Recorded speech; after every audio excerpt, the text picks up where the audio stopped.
Thanks, Maurice. Thank you for the intro. Very kind. And afternoon, everyone. Just to say, it's very cold where I am. If you see me doing this, it's because I'm not because I'm bored. It's just because I'm starting to get cold in this room. So I'll try and share my screen. Just bear with me.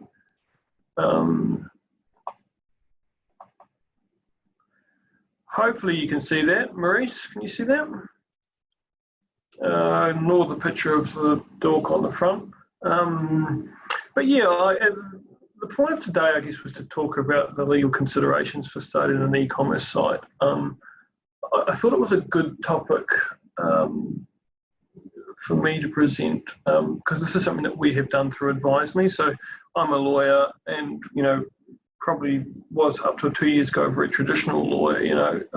Would see people in meeting rooms. And run through all the usual palaver.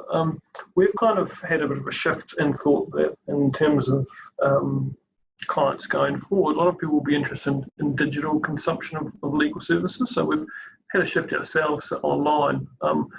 And so that kind of pivot, even though I hate that word online, is something that's kind of been exacerbated and will be accelerated by the lockdown and what everyone's been through. There's some stats that have come out recently saying that people are using the internet 70% more in lockdown. That came out of Christchurch. Maybe that's all on Zoom calls, but I think that there's been a real uptake in e-commerce as well. I think some stats you see say between 5 and 12%. And that, at least in my mind, won't go away. I think that COVID is ultimately a health crisis more than anything, which requires physical distancing for probably some time yet. So there'll be businesses will need to transact in new ways. For us as lawyers, we may no longer be able to have that face-to-face meeting, unless with social distancing protocols. So that will change the way that people do business, and that's already happening. Lots of customers and clients are setting up their own e-commerce websites. Coffee shops is one that you see a lot. But going forward, a lot of businesses will be looking at whether there will be a future lockdown and how can they make their businesses more resilient. So that's the reason that we thought we'd kind of have this presentation today about e-commerce, and in particular, my one today is starting on the legal considerations. Now, so today we're going to cover again just some of the legal stuff. And I've kind of, the way I've thought about it is I've kind of gone through a typical site and kind of stepped through the various legal elements you need to consider. So intellectual property, website terms of use, privacy, any transactions, just considering about some of the fundamentals from a legal side, click-through sales, terms and conditions, returns policies, delivery and risk, and captured in all of that is laws like Fair Trading Act and Consumer Guarantees Act. So I guess the first point is some of the detail won't be relevant to all businesses. You just need to take out what's relevant to yours. The needs of, say, a coffee shop are going to be very different from if you're selling, say, motorcycle parts, simply because the risk of those two things are quite different. And the other thing we won't cover, and I'll leave Kevin to cover next week, will be developing, building and successfully operating your online business, which I think is next Thursday at 10, isn't it, Kevin? Yeah, that's right. So that will be, so we've been through the process of doing that ourselves, and a lot of our kind of website content through AdviSME and our website itself, we've built ourselves. So it'd be great to hear Kevin's presentation next week and get a few tips and tricks as well. So I'll start with intellectual property.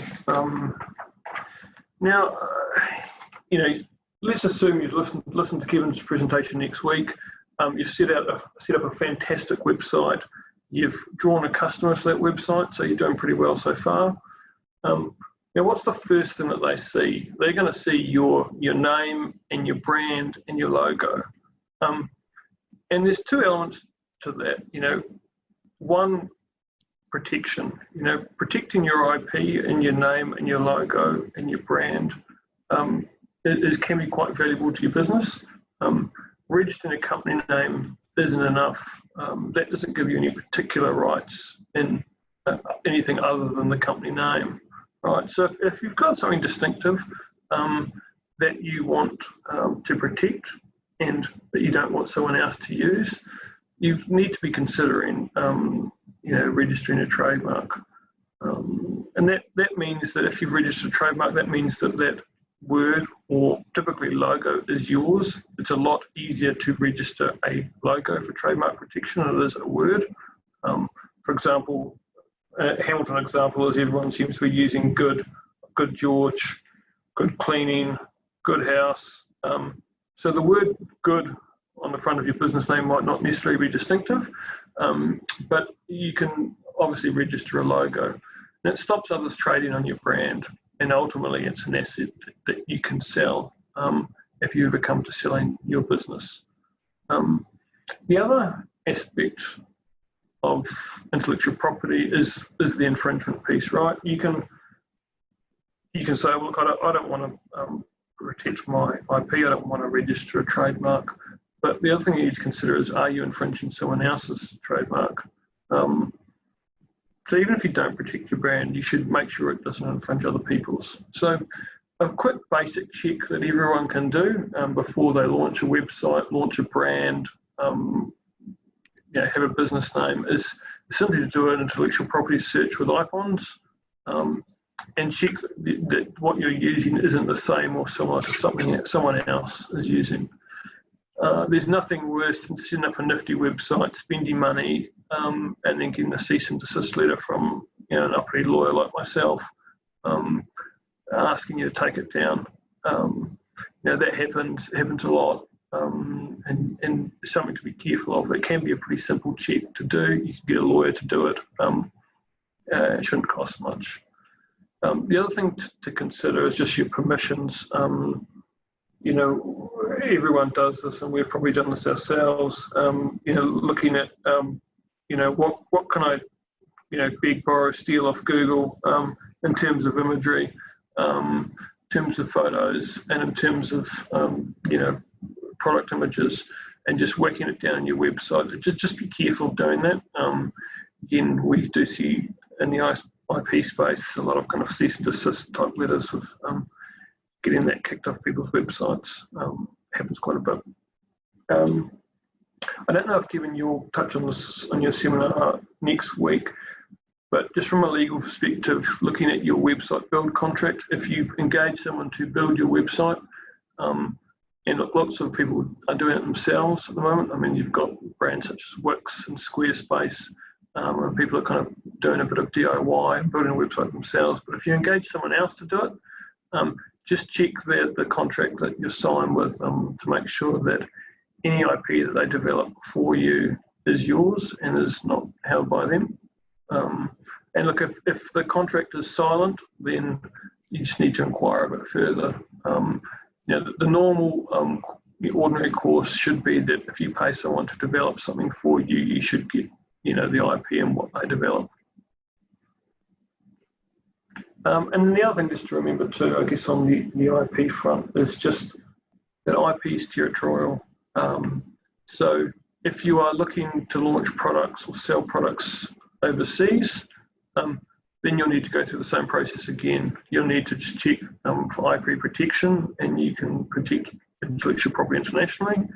It can be more of a struggle in China, but also to just check infringement as well. And look, that might not apply to many of you, but for some it will.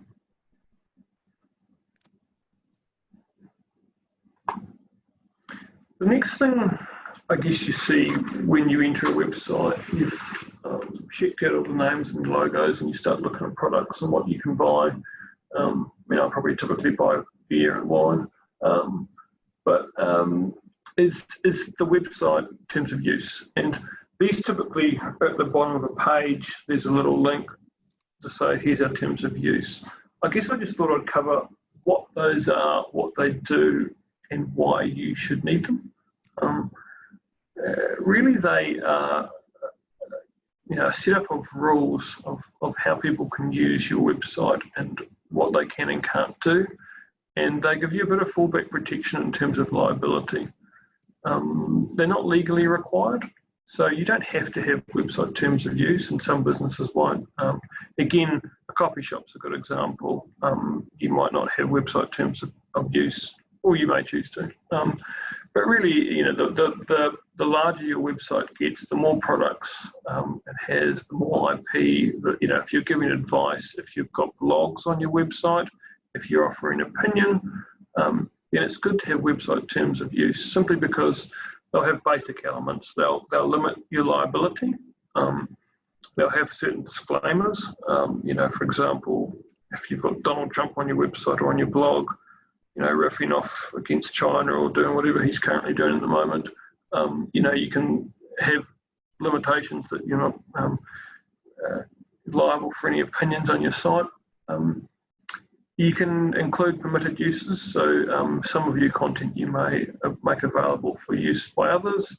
Some of your content you want to lock down under IP protections and have a kind of a copyright notice in terms of your own site. And again, because the interweb is international, you probably want to include the governing law clause. I mean, you may have people access your site from overseas. We get some weird and wonderful people through AdviSME from Russia and various other people who are looking to crib content. But just a governing law clause to, if you ever get into dispute, you want to make sure that it's governed by New Zealand law. I've got there too that, so we make, through AdviSME, some website terms of use available free. It's an automated document that you can download from our website.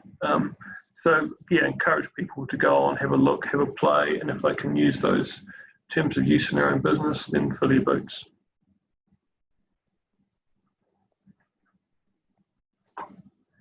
The next element I wanted to talk about was privacy. If you don't know by now, privacy is a pretty big deal, especially in the digital space. So if you're collecting any personal data about people, I'm talking about names, email addresses, credit card numbers, any of that stuff, you need to have be compliant with the Privacy Act. The Privacy Act is going to change, so there'll be a new Privacy Act out later this year, and that's a whole topic in itself. Privacy is a big topic, and I wasn't intending to do much more than gloss over it today. But I guess the things to realise is that number one, it's important that if you collect personal information, that you have a privacy policy, and that you make the policy what's called readily available, which just means, you know, you need to put it on your website effectively. So often the two kind of links that you would have on your bottom of your website from a legal point of view would be your terms of use and your privacy policy, and then later on we'll talk about things like delivery policies and returns and refunds. But privacy policy is a key. So in terms of a privacy policy, the privacy policy ensures that what information, you know, must inform the customer about what information has been collected and the purpose it's going to be used for. So, for example, if you're intending to collect email addresses and you're going to use those email addresses in your advertising, you need to include that in your privacy policy.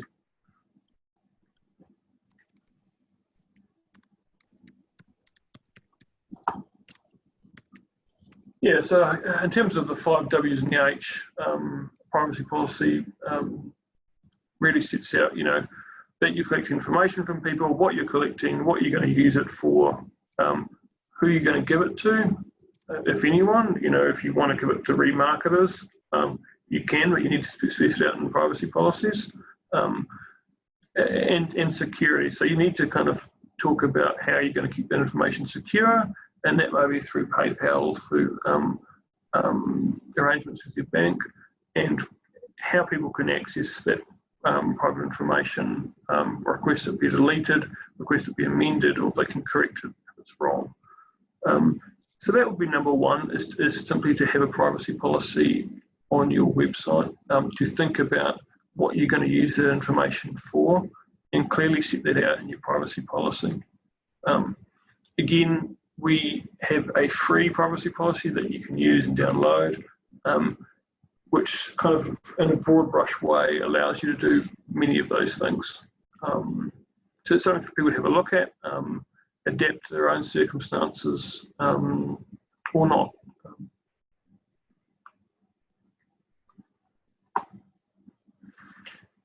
I've said privacy, it's never ending in the opening gambit to this slide, and that's true. Even if you have a privacy policy, your obligations don't really stop there. You've got certain things that you still have to comply with. It's not simply about dumping a privacy policy on your website. You've just got to make sure, for example, you're only collecting with private information for a lawful purpose, like which will be connected to your goods and services that you offer, selling stuff online, and only use it for the purpose it was collected, and store it pretty securely. Last on there, don't store information any longer than necessary, which people probably tend to do, I think. But look, the outcome of a privacy claim, it may be remote, but it's something to think about. This is something that people are getting more and more excited by as the years go by. As I said, there's a new Privacy Act out this year. People seem to think that Five Eyes are watching them. So you may find many of your customers are interested in privacy. And look, if you don't have a privacy policy and strict privacy protocols in place, people won't tend to be as encouraged to share private information, or they might not have the same trust in your website as they would if you had a privacy policy. So something to be aware of, something to think about, and a relatively easy fix, to be honest, from a legal point of view.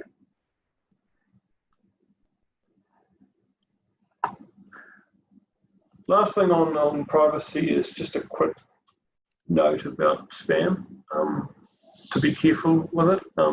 But one of the reasons you might want to collect private information like email addresses is so that you can use it in your marketing campaigns. I think probably lots of people do that. But you need to, again, set out in your privacy policy that you're intending to do that and be clear about it, and seek consent to do that. And that consent can be simply, by entering your email address, you consent to us effectively spamming you. But the message with spam is illegal. It's illegal unless otherwise authorised. So you need consent. If you're sending emails as part of a marketing kind of drive, you need to be clear who the communication is from, and you need to put in an unsubscribe facility. So there needs to be an ability for people to opt out if they don't want to receive that email. Okay. So at this point, you've got a customer to your website, you've got, you comply with your privacy obligations, you've collected some data, you've got website terms of use, hopefully, and at this point, hopefully, someone's going to buy something from you. It might be a cup of coffee, it might be a set motorcycle parts, it could be anything, whatever you're selling. In terms of the transactional nature of your site, obviously, there'll be a gateway and a portal where people can enter their own payment details. But from a legal point of view, there's no real difference between an electronic transaction through a website and for paying for someone with cash. You've got to still comply with the same laws that an ordinary retailer does, which really comes down to the Consumer Guarantees Act and the Fair Trading Act. So I thought I'd just cover those in a bit of sweeping detail. In terms of the differences between the two, I guess it's how I think of it is the Fair Trading Act is the act that governs pre-sale. So it's pre-sale conduct and representations, and the Consumer Guarantees Act really covers the quality of products and services after sale. So it's the kind of after sale recourse, for example, refunds, replacements, all of that stuff. One other thing to really think about in terms of the Fair Trading Act and the Consumer Guarantees Act is that they're really intended to protect end consumers, and by that I mean basic humans. You can have an ability to contract out of these acts if you're supplying to businesses. So it's something to bear in mind.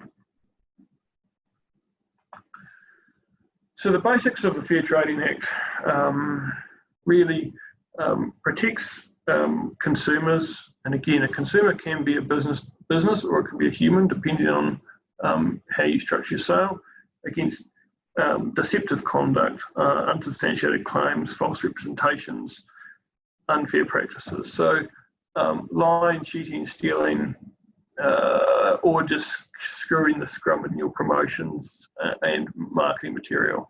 And that's the thing where people mostly trip up. Most people aren't deliberately lying. It's just a line between what is puffery or just trying to make a sale and what is something that is misleading. So it's something to consider. I said civil criminal penalties can apply. So there's big penalties for getting this wrong. There's fines for companies of 600 grand and individuals 60 grand. But to give you some examples of what I'm talking about and how this works, I think would help flesh it out. So in terms of false impressions, I mean, don't do things like offering, I don't know, let's say vinyl, something that's vinyl as leather. I think I bought a bag in Morocco at one point, and I think that happened to me, but you can't do that in New Zealand. Don't make unsubstantiated representation. So you can't say this heater is 30% more energy efficient than this other competing brand unless you've got real science to back it up.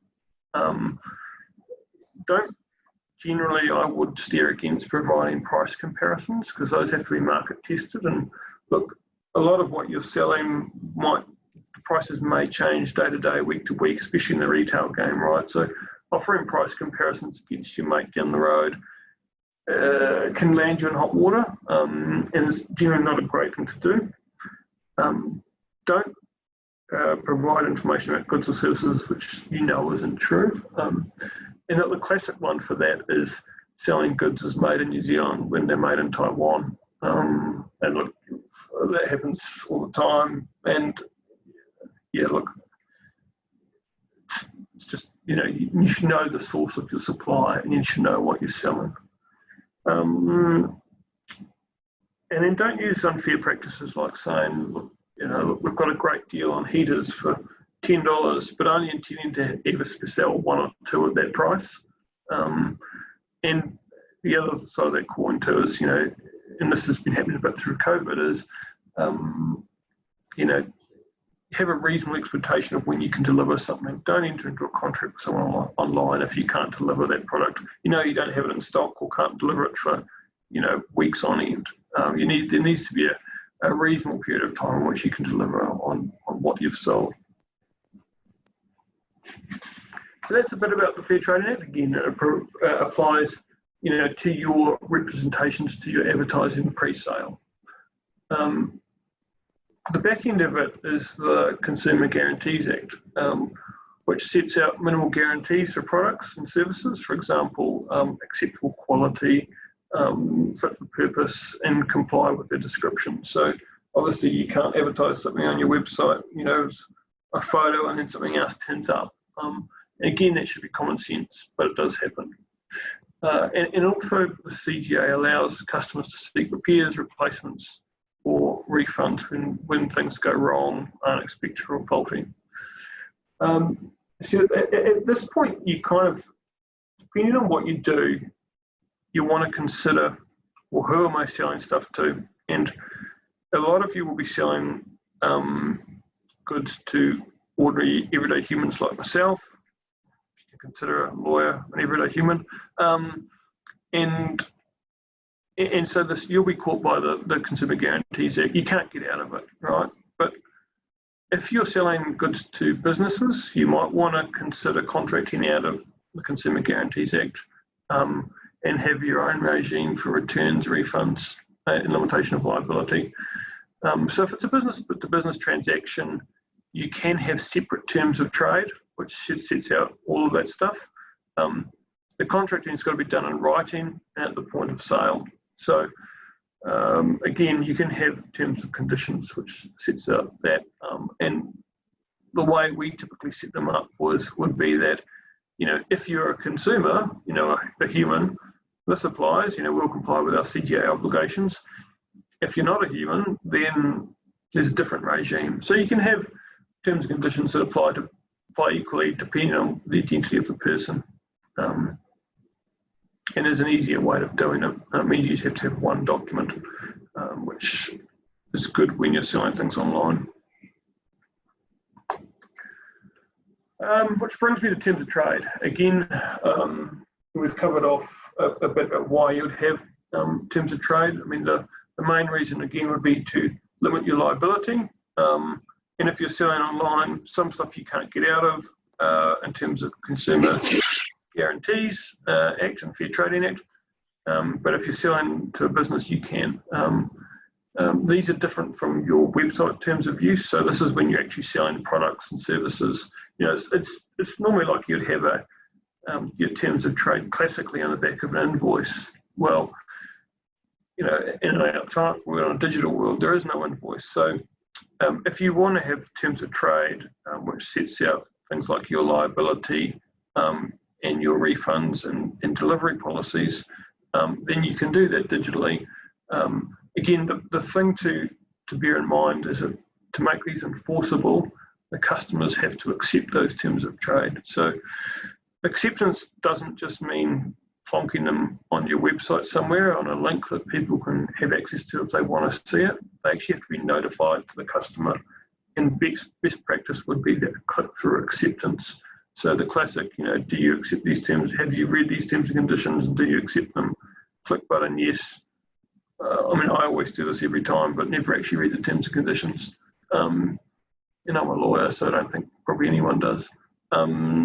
But yeah, again, if you're dealing with kind of big things, risky things, selling business to business, terms of trade can be quite helpful in terms of your liability and your risk.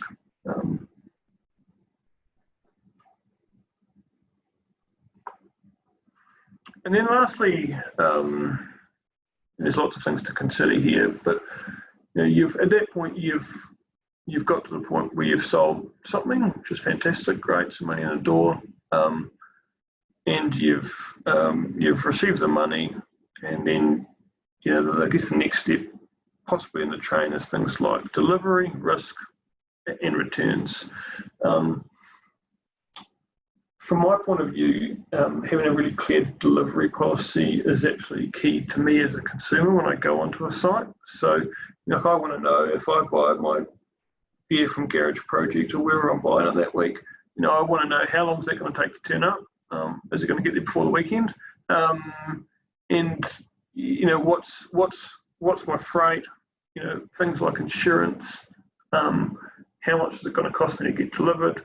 And how long am I expecting this until it turns up? But it promotes customer confidence. So having a clear delivery policy on your website is really, really important, not just from a legal point of view, but just from a customer-facing PR point of view.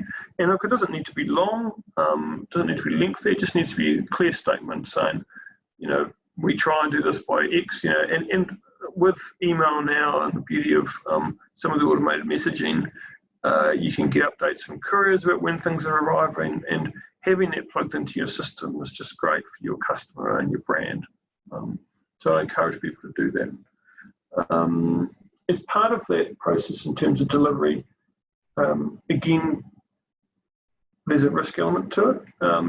So I don't know, look, I'm not considering, if you're selling motorcycle parts online or something that is breakable or something that has a bit of money behind it or is risky, I guess consider insurance. Consider who's delivering that product. If it's a reputable courier, check their terms of trade. If something happens where it's in that courier's possession, they lose it, they break it, they smash it, whatever, and who pays? Your customer isn't going to pay. They expect it to turn up perfect. So it's either going to be you or the courier, or possibly your insurance company. And look, so in terms of delivery, I'd suggest using reputable couriers. If your item is kind of oversized, big or risky, check with your broker on your insurance, like who covers if this falls off the back of a truck. Worthwhile conversation, and you might be able to push all the risk onto the contractor, onto your courier company. I have seen a lot of people in the last 8 weeks want to start up little courier companies, want to start up little delivery companies, and are effectively contractors to do that. Some of that's really good. I guess it's, again, risk with return type scenario. Again, if you're choosing a kind of a one-man band or just a pop-up who's delivering stuff on your behalf, like you're a grocery store or coffee delivery or whatever, then that's cool. I guess the two things for me are, are we clear that that person's a contractor rather than an employee?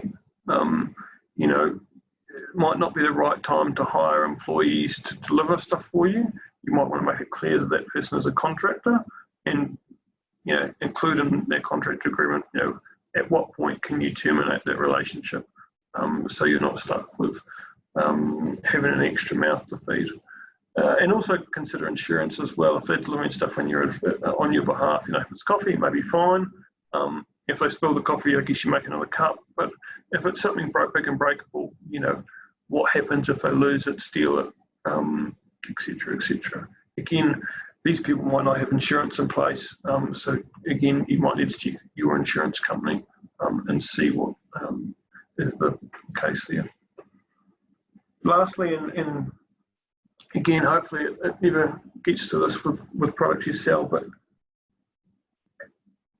having a returns policy is one really helpful from a customer-facing point of view. I want to know that if something, if I, let's say, buy shoes online or buy some clothes, and it turns up doesn't fit me or I don't like it, what is the returns policy?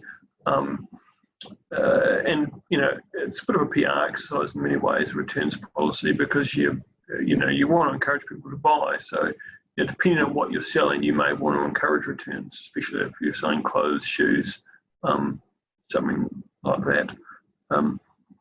In terms of refunds and returns, I guess the thing to consider, you need to comply with your Consumer Guarantees Act obligations. So there's some certain things that you have to do. If the product damage or whatever has happened to it is minor, then you as the retailer can choose whether you repair the item or you replace it or give a refund. If the damage is more substantial, then the worm turns and it becomes the customer's right to request, and they can request a refund, a return, or a replacement up to the same value.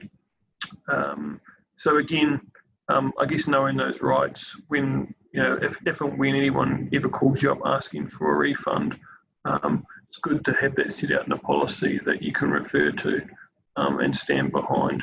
And by doing that, I think you kind of encourage confidence. The other thing to bear in mind too in your returns policy is you can charge for the redelivery back to people. So if you can set that out, and you can deduct it off the refund if that's what you want to do. So there's good merit in kind of setting it all out clearly, so people know what they're getting themselves into.